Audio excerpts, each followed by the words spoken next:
enjoying HMO Week 2017 all this week on Property Tribes. It's powered by Platinum Property Partners, and we've been sharing content to help you create a successful, profitable and compliant HMO.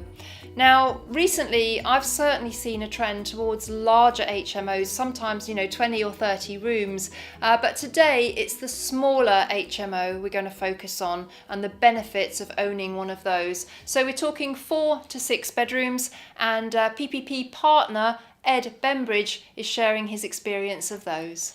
So the criteria for how many bedrooms that you would have as your ideal HMO is really dependent on your personal circumstances, because there are a lot of different factors involved. So firstly, what houses are available on the market and how much do they cost? What are your personal circumstances in terms of mortgage availability? What loan to value do you want? Do you want to go for bridging finance, remortgage, pull your money back out? These are all personal questions to any landlord. Certainly to start with, a smaller HMO is very straightforward, and it's a good way to learn the ropes and get to know your local HMO officer with the council, and understand the nuances of different people living in the same house who don't necessarily know each other to begin with. Once you're up and running, then by all means develop. The reason we did a 4-bed as our most recent project was in terms of our personal goals and the cash flow we wanted. It worked very well for us. It was in a part of town that we weren't already in, and we wanted to be there. We got a mortgage on it which was much lower loan to value than some of our others, because we didn't want to pull our cash back out on this one, so we didn't need to do a big refurb job. And it worked for us. The benefits of investing in smaller HMOs are, broadly, it's less work. So if you want to maximise your cash and your return, then there's no doubt the more bedrooms, the merrier. Whatever, it's simple maths. If you put more rooms in a house that's got a certain amount of mortgage, you will make more money. So partly it's dependent on your appetite for work, because the more rooms you put in a house, the smaller those rooms get, the smaller the communal areas get, whilst conversely to that, you're getting more people to use those spaces. So their propensity to have issues goes up, the propensity for, the need for viewings, voids, maintenance, all that kind of stuff goes up. So more rooms is harder work, but it's more profit. So as I say, it's down to your appetite, and if you want an easy life, then certainly 4 beds would be the way to go. A lot of tenants we have found do prefer to live in a smaller HMO. The reason being that they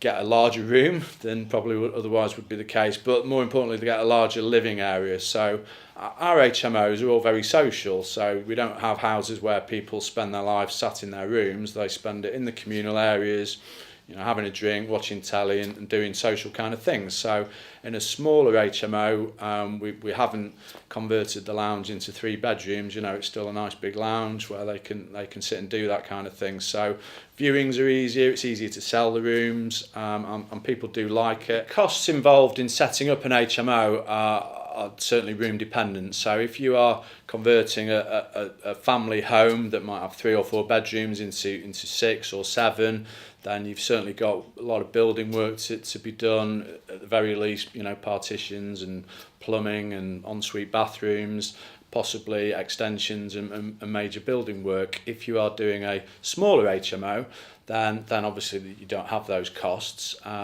Furnishing it, 4 beds instead of 6 beds, wardrobes, all that kind of stuff is a lot less. So if you've only got a finite amount of cash to begin with, then again a 4-bed would be an easy way to get up and running.